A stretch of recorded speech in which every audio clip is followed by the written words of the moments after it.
नमस्कार दोस्तों, स्वागत है आप सभी का। आज हम इस वीडियो में देखेंगे इंडियन पॉलिटी से संबंधित एक बहुत ही इम्पोर्टेंट चैप्टर है भारत का संवैधानिक विकास यानी इंडियन कॉन्स्टिट्यूशन डेवलपमेंट से संबंधित। इस वीडियो में हम चर्चा करेंगे। इसमें विगत परीक्षाओं में पूछे गए प्रश्न का विश्लेषण के साथ हम देखेंगे। अगर आप चैनल पर नए हैं तो कृपया चैनल को सब्सक्राइब कर दीजिएगा तथा बेल बटन को प्रेस कर दीजिएगा। और अगर वीडियो अच्छा लगे तो इसे ज़्यादा से ज़्यादा अपने दोस्तों को शेयर कर दीजिएगा तथा लाइक कर दीजिएगा। ठीक है दोस्तों, तो इस वीडियो में हम देखेंगे बहुत ही इम्पोर्टेंट प्रश्न का विश्लेषण करेंगे जो विगत परीक्षाओं में पूछे गए हैं, क्योंकि यह आने वाले एग्जाम्स के लिए बहुत ही महत्वपूर्ण है। ये जो वीडियो है दोस्तों, ये सेंट्रल हो चाहे स्टेट का हो, किसी भी एग्जाम्स के लिए बहुत ही महत्वपूर्ण है, इसीलिए इसको ज़रूर देखिए। ठीक है दोस्तों, तो चलिए आगे बढ़ते हैं। देखिए, ये है आपका स्क्रीन पर पहला क्वेश्चन। निम्नलिखित में से किस अधिनियम में कलकत्ता में सर्वोच्च न्यायालय की स्थापना का प्रावधान किया गया? निम्नलिखित में से किस अधिनियम में कलकत्ता में सर्वोच्च न्यायालय की स्थापना का प्रावधान किया गया? तो इस क्वेश्चन का राइट आंसर हो जाएगा आपका ऑप्शन नंबर ए, रेगुलेटिंग एक्ट 1773। रेगुलेटिंग एक्ट 1773 में कलकत्ता में सर्वोच्च न्यायालय की स्थापना का प्रावधान किया गया है। देखिए, ये प्रश्न यूपी पीसीएस मेंस 2010 में पूछा गया प्रश्न है। इसका विश्लेषण देखते हैं। देखिए, 1773 रेगुलेटिंग एक्ट में कलकत्ता में सर्वोच्च न्यायालय की स्थापना का प्रावधान किया गया था। सर एलिजा एम्फे इसके प्रथम मुख्य न्यायाधीश थे। ये नाम याद रखिएगा, सर एलिजा एम्फे इसके मुख्य न्यायाधीश थे। यूपी पीसीएस मेंस 2010 में पूछा गया प्रश्न है दोस्तों। अगला प्रश्न स्क्रीन पर ये रहा। किस अधिनियम के द्वारा ब्रिटिश संसद ने चाय और चीन के साथ व्यापार को छोड़कर ईस्ट इंडिया कंपनी के भारत के साथ व्यापारिक एकाधिकार को समाप्त कर दिया था? किस अधिनियम के द्वारा ब्रिटिश संसद ने चाय और चीन के साथ व्यापार को छोड़कर ईस्ट इंडिया कंपनी के भारत के साथ व्यापारिक एकाधिकार को समाप्त कर दिया था? तो इस क्वेश्चन का राइट आंसर हो जाएगा ऑप्शन नंबर ए, 1813 का चार्टर्ड अधिनियम। ठीक है, यह भी यूपी ARO मेंस 2017 में पूछा गया प्रश्न है। इसका विश्लेषण देखते हैं। 1813 के चार्टर्ड अधिनियम के माध्यम से ब्रिटिश संसद ने चाय और चीन के साथ व्यापार को छोड़कर ईस्ट इंडिया कंपनी के भारत के साथ व्यापारिक एकाधिकार को समाप्त कर दिया था, जबकि 1833 के चार्टर्ड अधिनियम द्वारा कंपनी के समस्त व्यापारिक कार्य समाप्त कर दिए गए तथा भविष्य में कंपनी को केवल राजनीतिक कार्य ही करने थे। ये इम्पोर्टेंट विश्लेषण है इस प्रश्न से संबंधित। यूपी ARO मेंस 2017 में पूछा गया प्रश्न है। नेक्स्ट प्रश्न स्क्रीन पर ये रहा। किस अधिनियम ने भारतवासियों को अपने देश के प्रशासन में कुछ हिस्सा लेना संभव बनाया? किस अधिनियम ने भारतवासियों को अपने देश के प्रशासन में कुछ हिस्सा लेना संभव बनाया? तो इस प्रश्न का सही उत्तर हो जाएगा ऑप्शन नंबर ए, chartered act 1833। Chartered act 1833 UP PCS pre 2012 में पूछा गया प्रश्न है दोस्तों, बहुत ही इंपॉर्टेंट है। इसका विश्लेषण देखते हैं। देखिए, चार्टर्ड एक्ट 1833 की धाराओं में सबसे महत्वपूर्ण धारा संख्या 87 थी, जिसमें यह कहा गया था कि किसी भी भारतीय अथवा क्राउन की देशज प्रजा को अपने धर्म, जन्मस्थान, वंशानुक्रम, वर्ण अथवा इनमें से किसी एक कारणवश कंपनी के अधीन पद अथवा सेवा का अयोग्य माना जा सकेगा। कालांतर में राजनीतिक आंदोलन में 1833 एक्ट की यह धारा प्रशासन में भागीदारी हेतु मुख्य आधार बनी। बहुत ही इंपॉर्टेंट विश्लेषण है, इसका आप स्क्रीनशॉट लेके आप नोट डाउन कर सकते हैं। यूपी पीसीएस प्री 2012 में पूछा गया प्रश्न है दोस्तों, बहुत ही इंपॉर्टेंट है। ठीक है, अगला प्रश्न देखिए स्क्रीन पर ये रहा। निम्नलिखित में से किस अधिनियम के अंतर्गत भारतीय विधान परिषद को बजट पर बहस करने की शक्ति प्राप्त हुई? निम्नलिखित में से किस अधिनियम के अंतर्गत भारतीय विधान परिषद को बजट पर बहस करने की शक्ति प्राप्त हुई? ठीक है, तो इस प्रश्न का सही उत्तर हो जाएगा आपका option number B. Option number B होगा भारतीय परिषद अधिनियम 1892। भारतीय परिषद अधिनियम 1892 यूपी पीसीएस प्री 2012 में पूछा गया है। इसका विश्लेषण है। देखिए, 1892 के भारतीय परिषद अधिनियम ने विधान परिषद के कार्यों में वृद्धि की। इसके तहत बजट पर बहस करने की शक्ति दी गई, परंतु मतदान का अधिकार नहीं था। इस अधिनियम के तहत कार्यपालिका से प्रश्न पूछने की अनुमति दी गई। यूपी पीसीएस प्री 2003 लिखा है, 2017 में पूछा गया प्रश्न है दोस्तों, बहुत ही इंपॉर्टेंट है। ठीक है, अगला प्रश्न देखिए, 5 नंबर का प्रश्न है, ब्रिटिश भारत में सांप्रदायिक प्रतिनिधित्व की व्यवस्था निम्नलिखित में से किस अधिनियम द्वारा की गई? ब्रिटिश भारत में सांप्रदायिक प्रतिनिधित्व की व्यवस्था निम्नलिखित में से किस अधिनियम द्वारा की गई थी?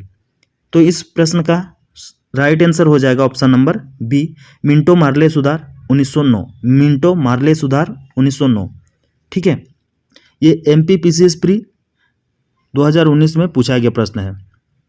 इसका विश्लेषण स्क्रीन पर ये रहा। भारतीय परिषद अधिनियम 1909, मिंटो मार्ले सुधार 1909 द्वारा ब्रिटिश भारत में सांप्रदायिक प्रतिनिधित्व की व्यवस्था की गई, जिसके अंतर्गत मुसलमानों के लिए पृथक निर्वाचन मंडल का प्रावधान किया गया था।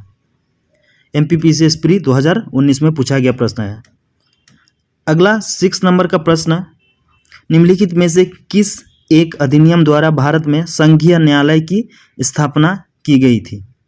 निम्नलिखित में से किस एक अधिनियम द्वारा भारत में संघीय न्यायालय की स्थापना की गई थी? तो इस क्वेश्चन का राइट आंसर हो जाएगा ऑप्शन नंबर डी, उपरोक्त में से कोई नहीं। उपरोक्त में से कोई नहीं। ठीक है, यूपी पीसीएस प्री 2014 में पूछा गया है। आइए इसका एक्सप्लेनेशन देखते हैं क्यों ये तीनों ऑप्शन नहीं होगा। देखिए, भारत में संघीय न्यायालय की स्थापना 1 अक्टूबर 1937 को भारत सरकार अधिनियम 1935 के अंतर्गत की गई थी। ठीक है, इसके प्रथम मुख्य न्यायाधीश सर मॉरिस गेवियर थे। उपयुक्त दिए गए विकल्पों में भारत सरकार अधिनियम 1935 नहीं होने के कारण विकल्प डी सही उत्तर है। ठीक है दोस्तों, तो इसीलिए उपयुक्त में से क्या है आपका, कोई नहीं उत्तर हुआ। ठीक है, यह भी पूछा गया है, यूपी पीसीएस प्री 2014 में पूछा गया प्रश्न है। अगला प्रश्न देखिए 7 नंबर का है, भारत का संघीय न्यायालय निम्नलिखित में से किस वर्ष में स्थापित किया गया था? भारत का संघीय न्यायालय में निम्नलिखित में से किस वर्ष में स्थापित किया गया था? तो इस क्वेश्चन का राइट आंसर हो जाएगा ऑप्शन नंबर बी। ठीक है, 1937। 1937 में भारत का संघीय न्यायालय वर्ष स्थापित किया गया था, 1937 में। ठीक है, यूपी पीसीएस मेंस 2015 में पूछा गया प्रश्न है दोस्तों। अगला प्रश्न 8 नंबर का ये रहा स्क्रीन पर, केंद्र में द्वैध शासन किस अधिनियम के अंतर्गत स्थापित किया गया था? बहुत ही इंपॉर्टेंट प्रश्न है 8 नंबर का दोस्तों, इसको ध्यान में रखिएगा, VVI है। केंद्र में द्वैध शासन किस अधिनियम के अंतर्गत स्थापित किया गया था? तो इस क्वेश्चन का राइट आंसर हो जाएगा ऑप्शन नंबर सी, भारत सरकार अधिनियम 1935। भारत सरकार अधिनियम 1935 यूपी पीसीएस प्री 2008 में पूछा गया है, लेकिन ये आने वाले एग्जाम्स के लिए भी बहुत ही महत्वपूर्ण है, ध्यान दीजिएगा। भारत सरकार अधिनियम 1935, केंद्र में द्वैध शासन अधिनियम स्थापित किया गया था इसी वर्ष। इसका एक्सप्लेन देखते हैं। देखिए, भारत सरकार अधिनियम 1935 के अंतर्गत केंद्र में द्वैध शासन एवं नए अखिल भारतीय संघ की स्थापना तथा प्रांतों में द्वैध शासन व्यवस्था को समाप्त करने का प्रावधान किया गया। प्रांतों में द्वैध शासन का उपबंध 1919 के अधिनियम द्वारा किया गया था। केंद्र में द्वैध शासन के तहत संघीय विषय को 2 भागों में बांटा गया, आरक्षित और हस्तांतरित विषय। ठीक है, ट्रांसफरेड सब्जेक्ट। ठीक है, यूपी पीसीएस प्री 2008 में पूछा गया प्रश्न है। नेक्स्ट प्रश्न स्क्रीन पर ये रहा, भारतीय विधान पालिका प्रथम बार द्विसदनीय बनाई गई। भारतीय विधान पालिका प्रथम बार द्विसदनीय बनाई गई। ये बहुत ही इंपॉर्टेंट प्रश्न है 9 नंबर का दोस्तों, इसको याद रखिएगा। ठीक है, तो इस प्रश्न का राइट आंसर हो जाएगा आपका सही उत्तर सी, ऑप्शन नंबर 1919 के भारत सरकार अधिनियम द्वारा। 1919 के भारत सरकार अधिनियम द्वारा UP PCS mains 2008, UP PCS mains 2008, 1919 के भारत सरकार अधिनियम द्वारा। बहुत ही इंपॉर्टेंट प्रश्न है दोस्तों। ठीक है, इसका विश्लेषण देखते हैं। देखिए, 1919 के भारत सरकार अधिनियम द्वारा केंद्र में द्विसदनीय विधान पालिका की स्थापना की गई। ऊपरी सदन, राज्य परिषद कहलाता था, जो 5 वर्ष के लिए होता था। उसके 60 सदस्यों में से अधिकतम 20 सदस्य सरकारी हो सकते थे। निचला सदन केंद्रीय विधान सभा कहलाता था, जो 3 वर्ष के लिए होता था। भारत सरकार अधिनियम 1919 की धारा 19 के तहत उसके 140 सदस्यों में से 100 निर्वाचित तथा 40 मनोनीत होते थे।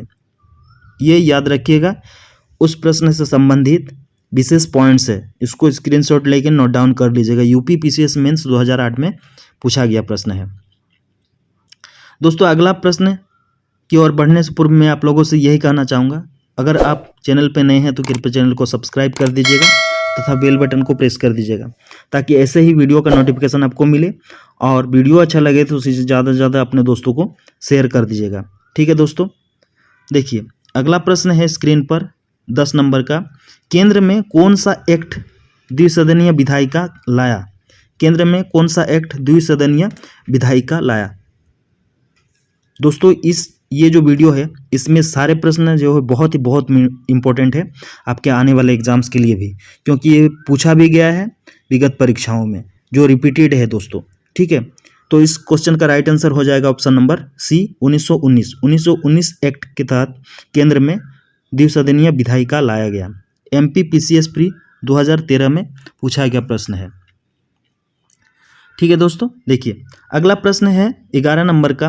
राष्ट्रपति की अध्यादेश निर्गत करने की शक्ति प्रेरित है। राष्ट्रपति की अध्यादेश निर्गत करने की शक्ति प्रेरित है। तो इस क्वेश्चन का राइट आंसर हो जाएगा ऑप्शन नंबर बी, भारत सरकार अधिनियम 1935। भारत सरकार अधिनियम 1935 यूपी पीसीएस मेंस 2008 में पूछा गया प्रश्न है दोस्तों। भारत सरकार अधिनियम 1935 के तहत राष्ट्रपति के अध्यादेश निर्गत करने की शक्ति प्रेरित है। इसका विश्लेषण देखते हैं। देखिए, यद्यपि ब्रिटिश भारत में गवर्नर जनरल को 1861 के भारत परिषद अधिनियम से ही विधान परिषद की अनुमति के बिना अध्यादेश जारी करने की शक्ति प्राप्त थी, तथापि भारतीय संविधान में राष्ट्रपति के अध्यादेश निर्गत करने की शक्ति अनुच्छेद 123 भारत सरकार अधिनियम 1935 की धारा 42 एवं 43 से प्रेरित है। यूपी पीसीएस मेंस 2008 में पूछा गया प्रश्न है दोस्तों, बहुत ही इंपॉर्टेंट विश्लेषण है। ठीक है, अगला प्रश्न देखिए स्क्रीन पर ये रहा। निम्नलिखित में से किस अधिनियम द्वारा संवैधानिक निरंकुशता का सिद्धांत प्रवृत्त किया गया? निम्नलिखित में से किस अधिनियम द्वारा संवैधानिक निरंकुशता का सिद्धांत प्रवृत्त किया गया? तो इस क्वेश्चन का राइट आंसर हो जाएगा ऑप्शन नंबर सी, 1935 का भारत सरकार अधिनियम। 1935 का भारत सरकार अधिनियम बहुत ही इंपॉर्टेंट क्वेश्चन है दोस्तों। ठीक है, इसका विश्लेषण देखते हैं। देखिए, संवैधानिक निरंकुशता का सिद्धांत भारत सरकार अधिनियम 1935 द्वारा प्रवृत्त किया गया। यह अधिनियम ब्रिटिश संसद द्वारा सर्वाधिक विस्तृत अधिनियम था। साथ ही यह भारत के लिए तैयार संवैधानिक प्रस्तावों में से सबसे जटिल दस्तावेज था। इसी अधिनियम में भारत संघ की स्थापना, संघीय न्यायपालिका, केंद्र और राज्य के माध्यम शक्तियों का विभाजन आदि की व्यवस्था की गई। ये इंपॉर्टेंट पॉइंट्स है दोस्तों इस प्रश्न से संबंधित। अगला प्रश्न स्क्रीन पर ये रहा 13 नंबर का। 13 नंबर का, भारत के संविधान में केंद्र और राज्यों के बीच किया गया शक्तियां का विभाजन इनमें से किसमें उल्लेखित योजना पर आधारित है? इंपॉर्टेंट क्वेश्चन है दोस्तों, याद रखिएगा। भारत के संविधान में केंद्र और राज्यों के बीच किया गया शक्तियों का विभाजन इनमें से किसमें उल्लेखित योजना पर आधारित है? इस क्वेश्चन का राइट आंसर हो जाएगा आपका option number C. Option number C, भारत सरकार अधिनियम 1935। भारत सरकार अधिनियम 1935। ठीक है दोस्तों, देखिए नेक्स्ट प्रश्न है स्क्रीन पर 14 नंबर का। निम्नलिखित में से एक भारत सरकार अधिनियम 1935 की मुख्य विशेषताओं में से नहीं थी। तो इस क्वेश्चन का राइट आंसर हो जाएगा ऑप्शन नंबर बी, अवशिष्ट विषय प्रांतीय विधायिकाओं को आवंटित किए गए थे। अवशिष्ट विषय प्रांतीय विधायकों को आवंटित किए गए थे। RAS Rajasthan administrative service RTS pre 2016 में पूछा गया प्रश्न है, इंपॉर्टेंट है। ठीक है, इस प्रश्न का राइट आंसर हो जाएगा आपका ऑप्शन नंबर बी। नेक्स्ट प्रश्न स्क्रीन पर यह रहा 15 नंबर का देखिए, एक संघीय व्यवस्था और केंद्र में द्वैत शासन भारत में लागू किया गया था। एक केंद्रीय व्यवस्था और केंद्र में द्वैत शासन भारत में लागू किया गया था। तो इस क्वेश्चन का राइट आंसर हो जाएगा option number C. Option number C होगा इस क्वेश्चन का राइट आंसर। 1935 के अधिनियम द्वारा, 1935 के अधिनियम द्वारा। बहुत ही इंपॉर्टेंट प्रश्न है, यूपी पीसीएस मेंस 2013 में पूछा गया प्रश्न है दोस्तों। यूपी पीसीएस मेंस 2013 में पूछा गया है। ठीक है, नेक्स्ट अगला प्रश्न देखिए, 16 नंबर का है, अखिल भारतीय महासंघ स्थापित करने का प्रावधान शामिल किया गया। अखिल भारतीय महासंघ स्थापित करने का प्रावधान किया गया। कब किया गया था दोस्तों? तो इस क्वेश्चन का राइट आंसर हो जाएगा आपका ऑप्शन नंबर ए, भारत सरकार अधिनियम 1935 में। भारत सरकार अधिनियम 1935 है। इंपॉर्टेंट है क्वेश्चन, यूपी पीसीएस मेंस 2012 में पूछा गया है। ठीक है, अगला प्रश्न की ओर आगे बढ़ने से पूर्व मैं आप लोगों से यही कहना चाहूँगा, अगर आप चैनल पर नए हैं तो कृपया चैनल को सब्सक्राइब कर दीजिएगा तथा बेल बटन को प्रेस कर दीजिएगा, और वीडियो अच्छा लगे तो इसे ज़्यादा से ज़्यादा अपने दोस्तों को शेयर कर दीजिएगा तथा लाइक कर दीजिएगा। ठीक है दोस्तों, तो देखिए 17 नंबर का प्रश्न स्क्रीन पर ये रहा। 1935 के अधिनियम द्वारा, 1935 के अधिनियम द्वारा स्थापित संघ में अवशेष शक्तियाँ किसको दी गई थी? 1935 के अधिनियम द्वारा स्थापित संघ में अवशेष शक्तियाँ किसको दी गई थी? इस क्वेश्चन का राइट आंसर हो जाएगा option number C, governor general को। गवर्नर जनरल को अवशेष शक्तियाँ दी गई थी, याद रखिएगा। ठीक है, यूपी पीसीएस मेंस 2018 में पूछा गया प्रश्न है। नेक्स्ट प्रश्न 18 नंबर का बहुत ही इंपॉर्टेंट है दोस्तों, निम्नलिखित में से कौन सा एक भारत शासन अधिनियम 1935 में स्वीकार किया गया महत्वपूर्ण और स्थायी अवयव नहीं है?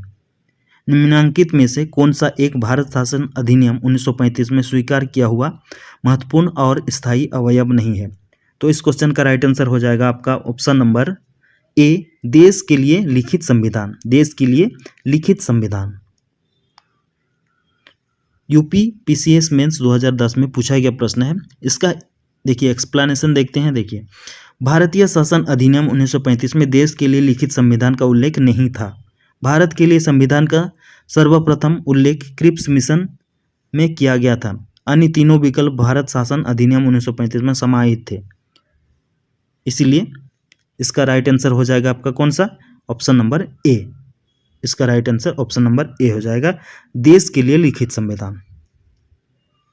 नेक्स्ट देखिए, नेक्स्ट प्रश्न है 1935 का गवर्नमेंट ऑफ इंडिया एक्ट क्यों महत्वपूर्ण है? 1935 का गवर्नमेंट ऑफ इंडिया एक्ट क्यों महत्वपूर्ण है? तो इस क्वेश्चन का राइट आंसर हो जाएगा ऑप्शन नंबर ए, यह भारतीय संविधान का प्रमुख स्रोत है। यह भारतीय संविधान का प्रमुख स्रोत है। यूपी लोअर सब प्री 2010 में पूछा गया प्रश्न है दोस्तों। ठीक है, 1935 का गवर्नमेंट ऑफ इंडिया एक्ट यह भारतीय संविधान का प्रमुख स्रोत है, इसलिए महत्वपूर्ण है। इसका एक्सप्लेन देखते हैं। देखिए कुछ पॉइंट्स हैं इंपॉर्टेंट्स। भारत का वर्तमान संवैधानिक ढांचा बहुत कुछ 1935 के अधिनियम द्वारा आधारित है। 1935 के मुख्य उपबंध इस प्रकार हैं। एक क्या है? संघात्मक सरकार की स्थापना, ध्यान से पढ़िए। केंद्र में द्वैत शासन की स्थापना। तीसरा है प्रांतों में द्वैत शासन की स्थापना पर स्वायत्त शासन की स्थापना। चौथा है द्विसदनीय केंद्रीय विधानमंडल। पांचवा है प्रांतीय शासन व्यवस्था, और छठा है प्रांतीय विधानमंडल, और सातवां है केंद्र एवं प्रांतों में शक्तियों का विभाजन, तथा आठवां है फेडरल न्यायालय की स्थापना आदि। यूपी लोअर सब प्री 2010 में पूछा गया प्रश्न है।